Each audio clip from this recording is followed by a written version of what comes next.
For the first question, Olivia Gazis with CBS. Thank you, Matt, and thank you, Mr. Secretary. To date, the United States has not publicly accused Iran of being directly involved in any attacks on U.S. forces, while noting the regime in Tehran supports and does not discourage its proxies from conducting these attacks.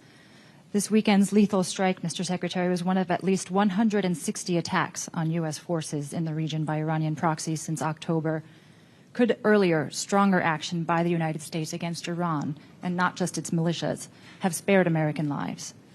And secondly, if I may, Mr. Secretary, the UN Secretary General has appealed to the U.S. and 10 other countries who have suspended funding to UNRWA, following revelations regarding allegations that at least a dozen of its 13,000 employees may have had involvement in the October 7th attacks, and more than 100 more may have links to militant groups. Under what circumstances and how soon could the U.S. consider resuming its support, considering this decision comes as Gaza is tipping into famine, and given your own personal and persistent appeals that humanitarian aid to Gazan civilians increase and not decrease? Mr. Secretary General, welcome to Washington. Welcome back. The United States Congress, as you well know, remains at a political impasse regarding continued aid to Ukraine, and the European Union is likewise struggling politically to restart the flow of resources into Kyiv. You yourself have said that Ukraine's spring offensive didn't lead to the results that many had hoped for. So how long does Ukraine's military have before the marginal successes that it did notch, when it enjoyed steadier resources from the West, risk being reversed by Russia, which seems to be enjoying growing support from the likes of North Korea and Iran? And briefly, Mr. Secretary General, I understand you'll be meeting with American lawmakers during this trip to Washington, much as President Zelensky did when he was here late last year. Is there a message you believe you can deliver to those lawmakers to make a timely difference in their decision-making? Thank you. Olivia, thank you very much, and thank you for also representing all your colleagues and making sure that you asked all their questions as well. Appreciate it.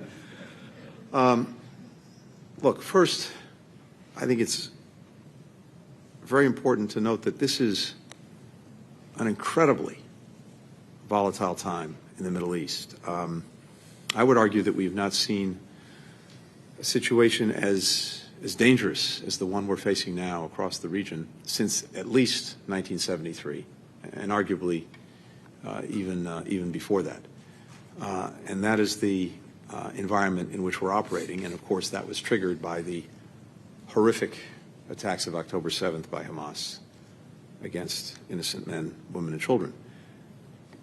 We've made very, very clear from day one that we're going to defend our people, we're going to defend our personnel, we're going to defend our interests. And that's exactly what we've done. We've taken action, significant action, to deter groups, to degrade their capabilities in Iraq, in Syria, in Yemen.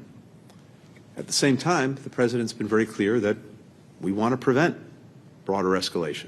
We want to prevent this conflict from spreading. So we are intent on doing both. That is, standing up for our people when they're attacked, while at the same time working every single day to prevent the conflict from growing and spreading. And that's exactly what we'll continue to do. It's fundamentally what's in the interest of the United States, what's in the interests of the region, and I think what's in the interest of the world. But the President said this, I think, virtually from day one, to anyone who would try to use the crisis in the Middle East, the conflict in the Middle East, to sow further instability and to use it as an excuse to attack our personnel. We will respond. We will respond strongly. We will respond at a time and place of our choosing. And obviously, I'm not going to telegraph what we might do in this instance or get ahead of the President, but I can, again, tell you that, as the President said yesterday, we will respond. And that response could be multi-leveled, come in stages, and be sustained over time. With regard to UNRWA, the reports that we got last week, and UNRWA brought them to us, were deeply, deeply troubling.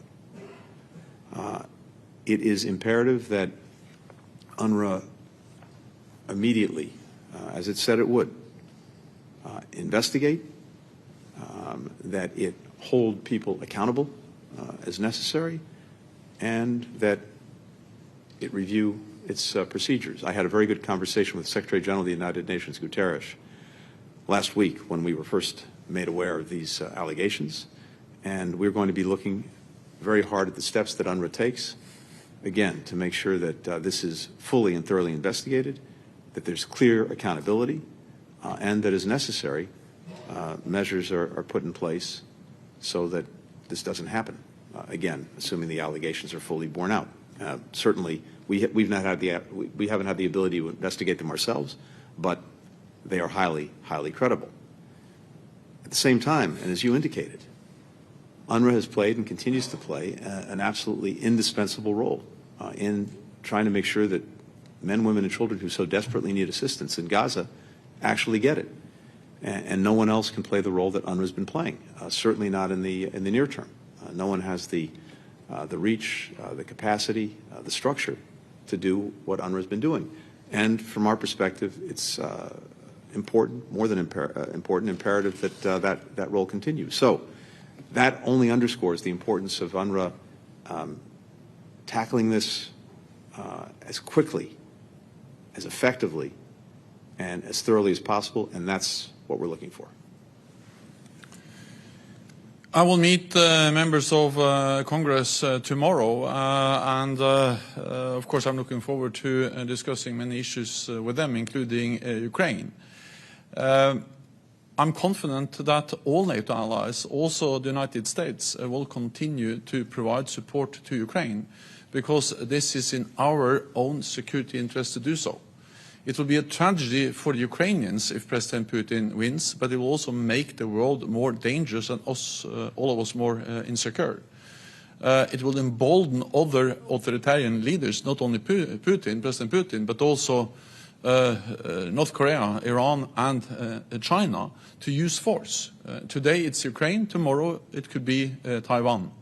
So therefore it is in our interest to ensure that Ukraine prevails as a sovereign independent nation. And the support we are providing is making a difference. There's a steady flow of ammunition, weapons from NATO allies, and we have seen that this support has enabled the Ukrainians to actually make big achievements. We have to remember where we started. When this war started, or when the full-fledged invasion happened in February last year, or in 2022, most experts feared that Russia would control Kiev within days and the whole of Ukraine within weeks. The reality is that the Ukrainians were able to push back the Russian forces, and they have liberated 50% of the territory that Russia occupied at the beginning of the war. They have been able to inflict heavy losses on the Russian armed forces, more than 300 casualties.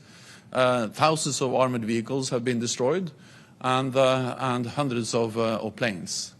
And this is something we all have achieved without putting any NATO soldier, US soldier or any other NATO soldier, in harm's way, but just by providing military support to Ukraine.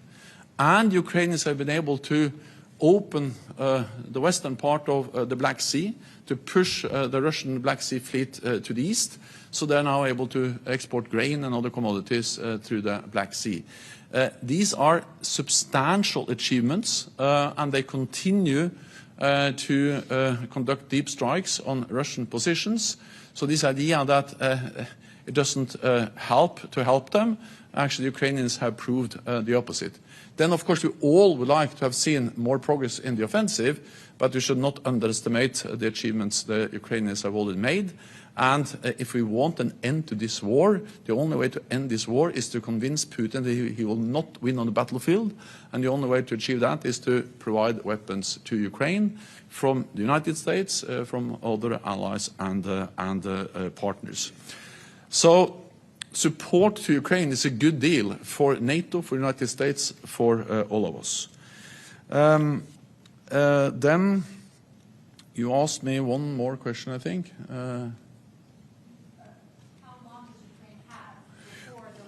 Well, Yeah, also wars are by nature unpredictable, but the only thing we know is that we need to continue to support them, and I'm confident that we will do so. And also when we meet here in Washington, I'm confident that allies will again commit to sustain their support for Ukraine.